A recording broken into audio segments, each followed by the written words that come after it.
cold void of space stretched endlessly, a silent canvas dotted with distant stars. Somewhere on the edge of the galactic rim, a signal pulsed faintly, a lone, desperate cry for help. It wasn't loud or flashy, more a whisper than a scream, but it was persistent.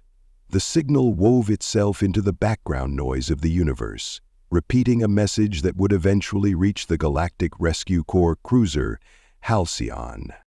Captain Rylor sat in the command chair, his dark eyes locked on the holographic display before him. He tapped a clawed finger against the armrest, his four-limbed body hunched in a posture that signaled unease. The signal they'd intercepted had been broadcasting for who knows how long. The comms officer, a slender venom named Solace with a feline grace and ears that twitched at every faint noise, confirmed it was a classic distress beacon, but one launched on an ancient frequency no one used anymore. "It's coming from Delta 7, Solace said, her voice tight. The name alone made the rest of the bridge crew freeze. Delta 7 wasn't just a planet, it was a death sentence, a death world. It had been flagged as uninhabitable centuries ago, long before Rylor was born. The air was toxic, the gravity crushing, and every creature that called it home seemed genetically designed to hunt and kill. Early colonists had tried to tame it, miners, terraformers, and pioneers looking for resources, but they had disappeared without a trace. Rylor leaned forward, his thick brow furrowing. "A distress signal? From Delta 7? Are you sure?" Solace nodded, her tail flicking anxiously. "It's faint but consistent, multiple languages embedded in the transmission, though they're outdated dialects. The message is simple: survivors in need of assistance." The bridge was silent. The only sound was the faint hum of the ship's systems. Every officer present knew the implications. No one survived Delta 7, not for long.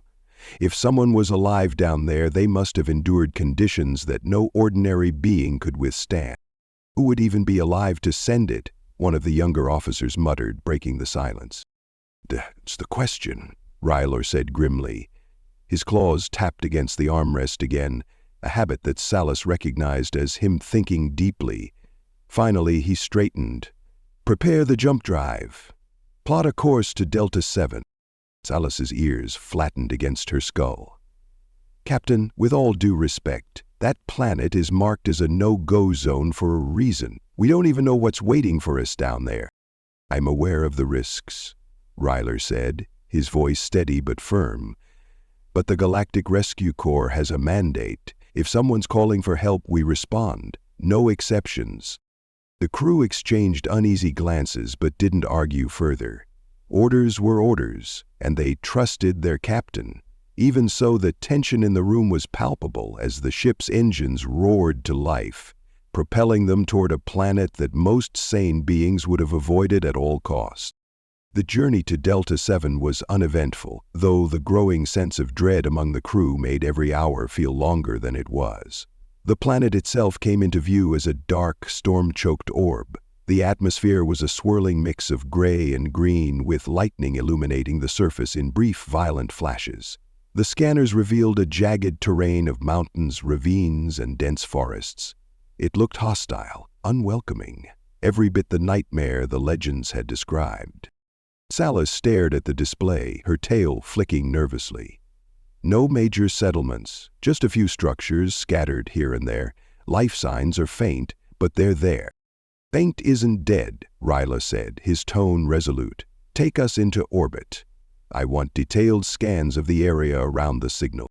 The Halcyon settled into a low orbit, its sensors sweeping the planet below. The source of the signal was a crumbling settlement near the base of a mountain range. The comms tower was ancient but still functional, its weak beacon pulsing steadily. Surrounding the settlement was a dense forest of twisted, razor-sharp trees that seemed to move unnaturally in the storm wind. "This place gives me the creeps," Solace muttered, her sharp eyes scanning the readings. "You're not alone," Rylor replied. He turned to the crew. "Prep the shuttle. We're going down." The descent to the surface was rough, the atmosphere battering the shuttle with turbulence. The storm made visibility nearly impossible, and the air outside was thick with particulates that reflected the ship's lights in strange, eerie patterns. When they finally broke through the cloud layer, the true scale of the planet's hostility became clear. The ground was a jagged, uneven mess of rock and vegetation, with deep fissures that glowed faintly from molten heat below. The forest seemed alive, its branches clawing at the shuttle as they passed. The team landed near the settlement, the shuttle's landing gear sinking slightly into the unstable soil. As the ramp lowered, Rylor was the first to step out, his weapon drawn. The air was thick and heavy, every breath feeling like it carried a weight of its own. The rest of the team followed, their movements cautious, their eyes scanning for any sign of danger. The settlement was a ghost town. Crumbling buildings overgrown with alien flora stood as silent monuments to a forgotten time. The distress beacon's signal led them to the comms tower, which was partially collapsed but still functional. "Whoever built this tech knew how to make it last," Salas said, running a scanner over the tower. Before they could investigate further, a noise drew their attention. A faint, shuffling sound coming from one of the nearby buildings. Weapons raised, the team moved toward the source. The noise grew louder, a rhythmic scrape-thud, scrape-thud. Then, a figure stumbled out of the shadows. At first glance, it appeared human, but as it stepped into the light, the truth became clear. It was something else. Something hybrid. The figure's body was a patchwork of flesh and metal, its eyes glowing faintly with a mechanical light. Its movements were jerky, its joints creaking with every step. "You," responded, it rasped, its voice distorted and mechanical. Rylor kept his weapon trained but didn't fire. "Identify yourself, who are you?" The figure tilted its head as if trying to remember. "I was a colonist once, but now I am the last." Salas stepped forward cautiously. "You're the one who sent the distress signal?" The figure nodded slowly. "We tried to survive, built machines to help us, biomachines. They were supposed to be our salvation." The ground suddenly trembled, a low rumble that seemed to come from deep within the earth. The hybrid's glowing eyes widened in alarm. "You need to leave," it said urgently. "They've awakened." Before the team could ask what it meant, the rumbling grew louder. A guttural roar echoed through the air, followed by the sound of something massive crashing through the forest. The hybrid pointed to the horizon, where enormous shapes began to emerge. The creatures were unlike anything the team had ever seen. Towering predators with biomechanical bodies, their limbs bristling with weapons and claws. Their glowing eyes matched the hybrid's implants, and their movements were disturbingly precise, as if they were more than just animals. "They were our salvation," the hybrid said, its voice trembling, "and our doom." The team didn't wait for further explanation. Rylor barked an order to retreat, and they sprinted back to the shuttle as the creatures charged toward them. The ground shook with every step the monsters took, their roars deafening. Inside the shuttle, Salas scrambled to activate the engines. "They're faster than us," she shouted as one of the creatures slammed into the side of the ship, denting the hull. "Shields up," Rylor yelled. "Get us to orbit." The engines roared, propelling them skyward. The creatures pursued, leaping impossibly high and swiping at the shuttle with claws that left deep gashes in the armor. It was only by sheer luck and the shuttle's powerful engines that they managed to escape the atmosphere. As they reached the safety of orbit, the team finally had a moment to catch their breath. But the relief was short-lived. The ship's sensors detected incoming vessels, dozens of them, emerging from hyperspace around the planet. The hybrid, still on board, activated its implants and interfaced with the ship's systems. "You shouldn't have come," it said, its voice cold. "Now you've brought them the challenge they've craved for centuries." "What are you talking about?" Rylor demanded. "The Deathworlders," the hybrid said. "We became them, and now that you've sent out a signal, others will come. The biomachines will rise. The galaxy will learn what it means to face a true predator." The crew stared in horror as the incoming vessels began to converge on Delta 7.7. They weren't rescue ships, they were warships, cobbled together from scavenged parts but bristling with weapons. The hybrid's glowing eyes flared brighter as it grinned, a disturbing mix of human and machine. "Welcome to the end of your galaxy," it said. "The Deathworlders are awake." The Halcyon hung in orbit above Delta 7, its hull still bearing the fresh scars from the creature's assault during the team's retreat. The bridge was eerily quiet, save for the hum of the ship's systems and the faint beeping of incoming scans. Every officer present had seen something they'd rather forget, but the situation offered no such mercy. They were far from safe. Captain Rylor stood at the central console, his hands gripping the edges tightly. His usual calm demeanor had given way to something darker, an unease that he struggled to keep contained. On the display before him, a swarm of unfamiliar ships was rapidly approaching, their trajectory clear. They weren't coming for assistance or diplomacy. They were coming for war. Ryder turned to Salas, who was seated at her station with her tail flicking in nervous, jerky movements. "Give me a full readout of those ships," he ordered. Salas tapped her controls, bringing up the data. Her sharp eyes darted across the information, her ears twitching as she processed what she was seeing. "They're cobbled together, mixed designs, some human, some alien, others completely unrecognizable, but they're heavily armed. Plasma cannons, railguns, missile systems. The designs are chaotic, but these aren't scavengers, they're hunters." Rylor frowned, his gaze shifting back to the hybrid standing in the corner of the bridge. The figure hadn't moved much since their retreat, but it didn't need to. Its presence was unsettling enough. The hybrid's glowing eyes scanned the room, studying everything, its expression somewhere between curiosity and malice. "What are they?" Rylor asked, his voice low but firm. The hybrid tilted its head, a faint smile playing across its scarred, metallic face. "Deathworlders," it said simply. "Survivors of Delta 7? "That doesn't answer the question," Salas interjected, her voice sharp. "What do they want? Why are they coming here?" "They were born here," the hybrid replied, its tone eerily calm. "And they've been waiting. The biomachines you encountered on the surface were only the beginning, a fraction of what we created to endure this planet. Those who survived became something more, something stronger, but strength demands challenges, conflict. The galaxy hasn't given them one in centuries. Until now." Rylor's claws tapped against the console as he pieced the implications together. The hybrid wasn't talking about isolated incidents or accidents. This was deliberate. "You sent the signal to summon them," he said, his voice cold. The hybrid nodded. "They've been waiting for a call.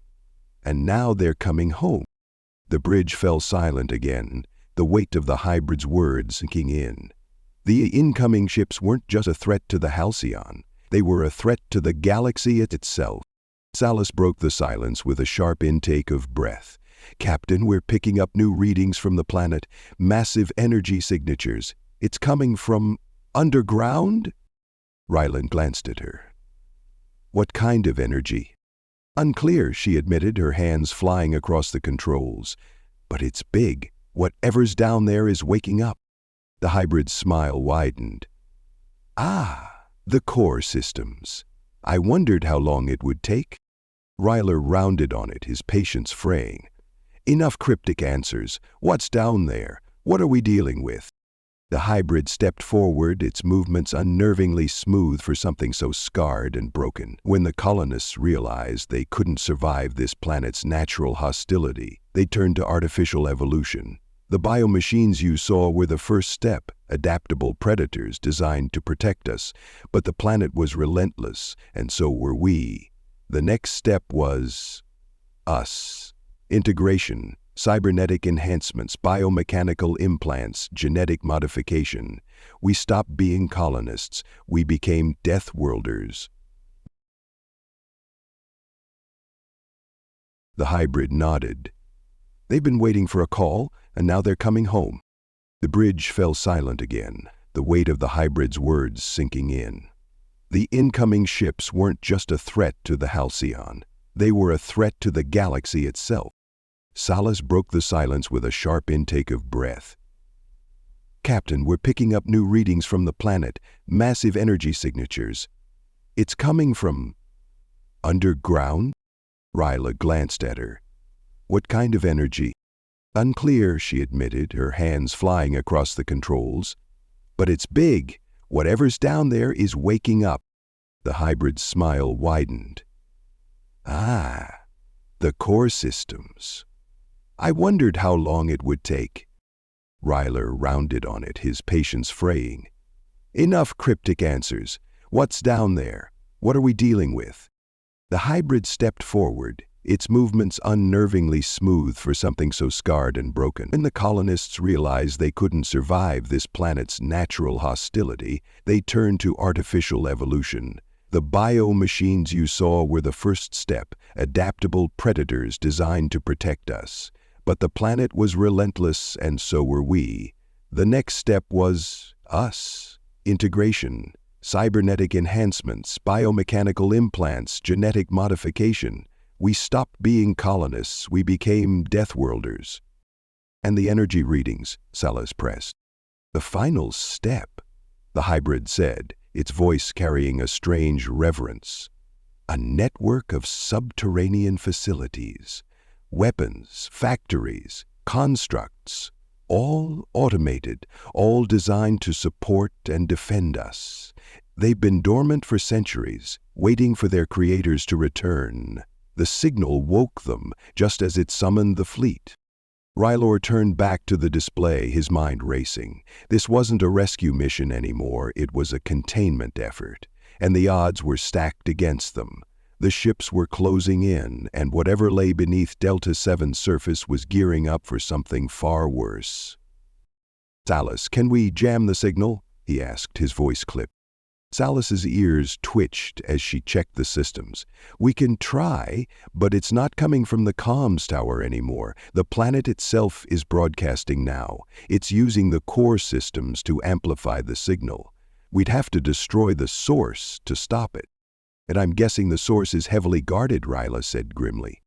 The hybrid chuckled, the sound grating and unnatural. "Guarded isn't the right word. Integrated. The planet is alive in ways you can't imagine. You'd be fighting it every step of the way." Before Rylor could respond, a sudden alarm blared through the bridge. Salas's fingers flew across her console as she tried to make sense of the new data. "They've locked onto us," she said, her voice rising in urgency. "The fleet is moving into attack formation." The tactical display showed the incoming ships splitting into smaller groups, surrounding the Halcyon with calculated precision. For a fleet that looked like a mismatched collection of spare parts, their coordination was frighteningly effective. "Shields to full," Rylor ordered. "Prepare for evasive maneuvers. I want all weapons online." The ship's systems came alive, the hum of energy shields building to a steady pulse. The crew scrambled to their stations, their movements quick but tense. This wasn't the kind of fight they'd signed up for. The first salvo came without warning. A barrage of plasma fire streaked toward the Halcyon, slamming into its shields with enough force to rattle the entire ship.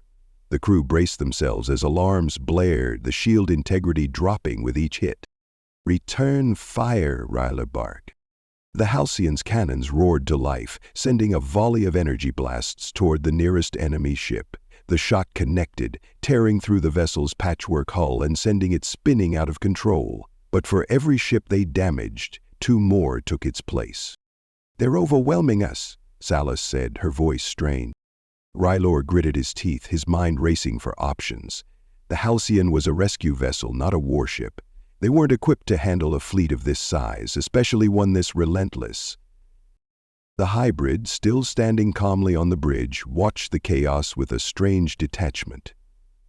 "You can't win this fight," it said. Rylor turned to it, his frustration boiling over. "Then tell me how to stop it." The hybrid's glowing eyes met his, unblinking. "You can't. Not here. Not now. The Deathworlders have waited too long for this moment.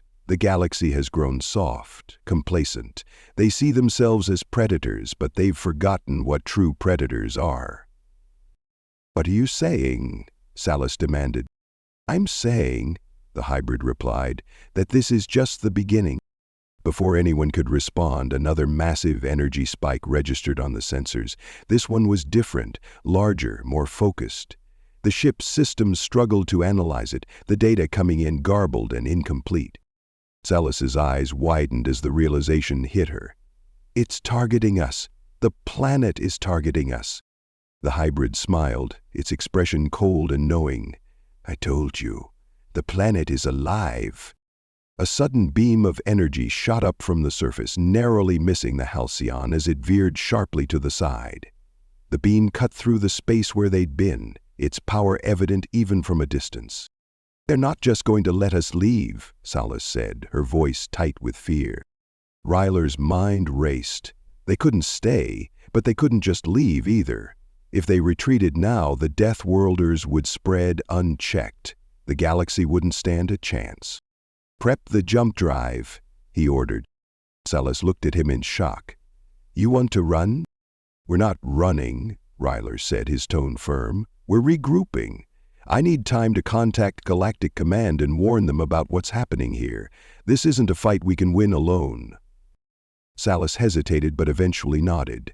Jump coordinates locked. The hybrid watched silently as the Halcyon's engines powered up. For a moment, it seemed almost disappointed. As the ship prepared to jump, Rylor turned to the hybrid one last time.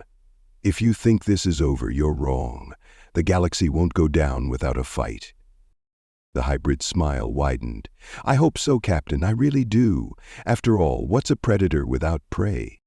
The Halcyon jumped into hyperspace, leaving Delta 7 behind. But even as the planet faded from view, Rylor couldn't shake the feeling that they hadn't truly escaped. The galaxy had been put on notice. The Deathworlders were awake, and the hunt had only just begun. The Halcyon dropped out of hyperspace into a quieter, less volatile sector of the galaxy.